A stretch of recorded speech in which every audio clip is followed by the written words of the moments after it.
Another beautiful day at Muscle Garage. Today we're going to be putting in the gas tank, the shock absorbers, the fuel line, and a couple other odds and ends to get this thing running and driving today. And today for help, I have my friend Scarp, who's got that boosted Camaro. Scarp, say hi. What's going on, guys? Yeah, he's our electrician. And he's another person who just looks like he knows what he's doing, but we really don't know what we're doing at all. But here's the power barn of the GTO. You guys never seen it yet, but we'll get more to that once it's running. We'll hope it's gonna run. But yeah, so we're gonna put in the gas tank, and then I'll record that and cut to the clip. Ugh, my hat's a little messed up. Unbelievable. Let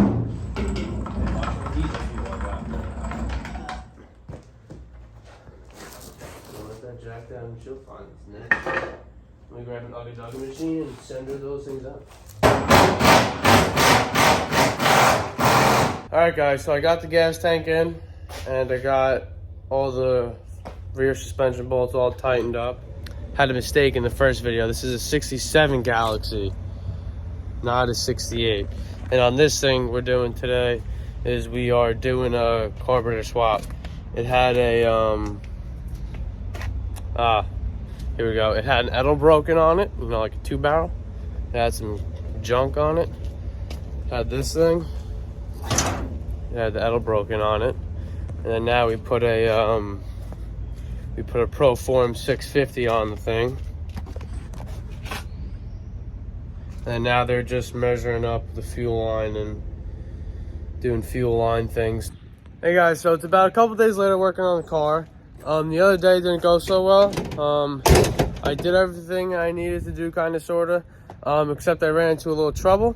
I forgot to tighten the clutch hoses on the throwout bearing. See? That's what I mean. We don't know what we're doing. So now we got to pull out the tranny or slide it back just to be able to tighten those hoses enough on the throwout bearing. So we got to do that. There's a little big uh-oh.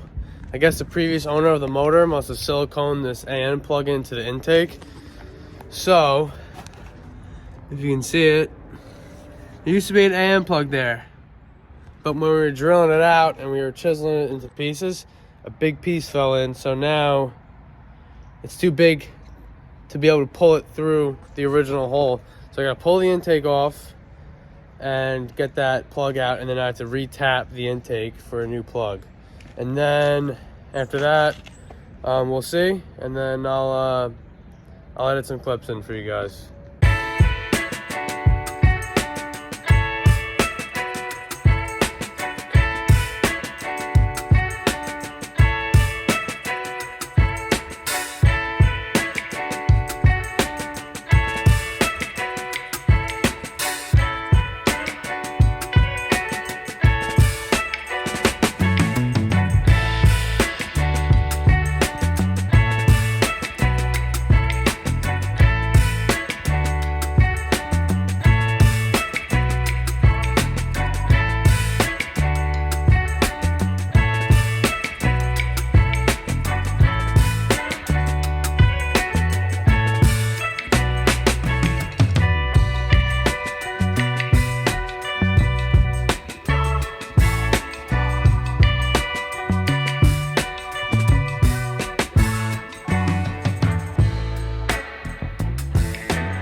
Of getting it out, it fell into the motor. Well, no, it fell into the intake. So we have to take the intake off, fish it out of the top of the head. But now we got it back on, and we have to re-tap the intake, which we should have done with the intake off, but I already tightened the bolts. So what are you gonna do? The next thing on the list is we have to do top dead center, which Scarp is gonna do. Right, Scarp? We'll try. Yeah, and then Terrence is gonna help with that. Yep, that's the kid with 67 Galaxy. Hell yeah, brother. And then we gotta fix my rear brake line, because I done goofed that one. See, that's what I mean. I hardly know what I'm doing. I just build the stuff, try to build it. I gotta put tie rods on too. Then we gotta pull the tranny. That's not good.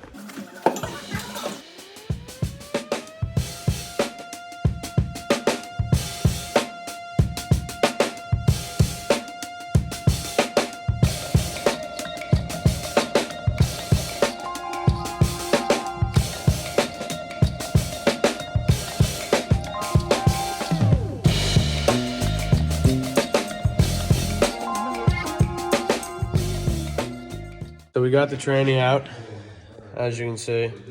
We got it all tightened up, and I cut the floor more because clearance, yeah. So just to make it easier by throwing it up, because I have a aftermarket A-body trans tunnel, like a universal one off Summit that I put in there that my friend Pat welded in with that Trans Am. So I just went to town on the floor.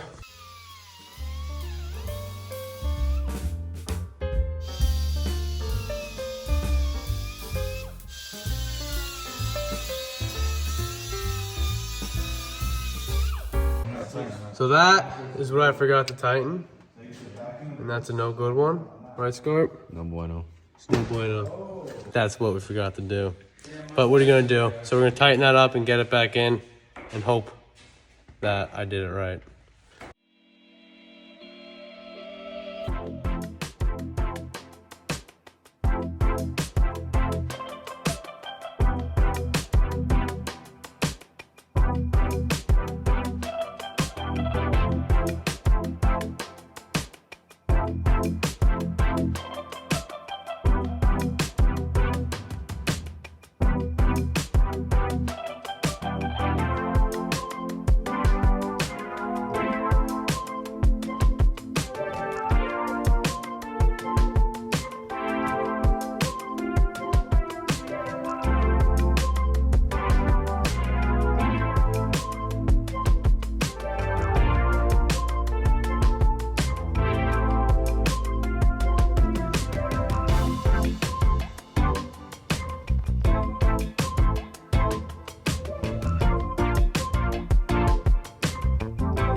All right, so we're torque spec'ing the bell housing bolts, and on the interwebs it says 35 foot-pounds of torque.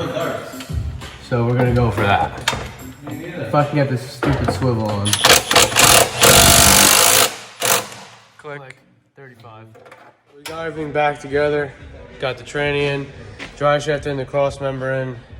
The exhaust is just hanging right now because it's got to come back off next weekend to weld it all up and put the mufflers on and the downturns on.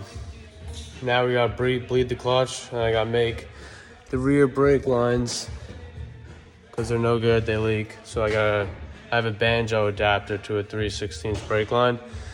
And that's it for under here. And a nice little helpful trick for these Aeromotive fuel lines. The brackets they sell suck, so I actually use an MSD coil bracket instead of that junk they sell you for $20. It's like $15, but $5 cheaper and it works better. Plus you can use it as a clamp. So I think it's more helpful. Hey guys, so that was the end of the video. And I didn't get as much done as I anticipated, but I am happy with the work that we did. You know, we got the tranny out, and we put new intake gaskets on, and then got that plug out that you saw in the video. So we did all that, and that took a lot longer than I anticipated. But what are you gonna do? It's part of the hobby. So we didn't get a chance to do the rear brake lines. We also didn't get a chance to fire it because we had a bunch of fuel leaks. The gasket from the intake to the carb was bad, so I had to pick up a new one of these. And I also had the wrong AN fitting on one of the regulators. Oops. So I had to pick up one of those. And the only thing we didn't get a chance to do is bleed the clutch. Well, we tried, but we also found out that the angle on the clutch was wrong. So when the rod goes into the cylinder, I guess you can call it, or the booster, it was going in on an angle, so it was bending the rod a little bit. So we stopped that. And now I just have to adjust the angle on that. So you'll be seeing all this in the next video, and hopefully you'll be seeing the first drive, because it's the first time driving in 7 months since I started rebuilding it. Because before I had Pontiac motor, it was a built Pontiac motor, 445, turbo 350, and a junk 8.2. But so yeah, we pulled all that out, and then so it's been 7 months since I've been rebuilding this thing just about. So yeah, you'll be seeing all this in the next video. And the reason also we weren't in our shop is because Nick 70 Monty was on the lift, and it's still on the lift. It's on jack stands. There's, if you can see, there's half a rear in it. There's just the housing. And the reason for that is because he blew up the spider gears, I think, or the pinion gear, I think it was. So he's having that rebuilt. And you'll definitely be seeing us be putting that back in the next video. So yeah, thank you guys for watching. I appreciate it, and I'll be seeing you guys in the next one.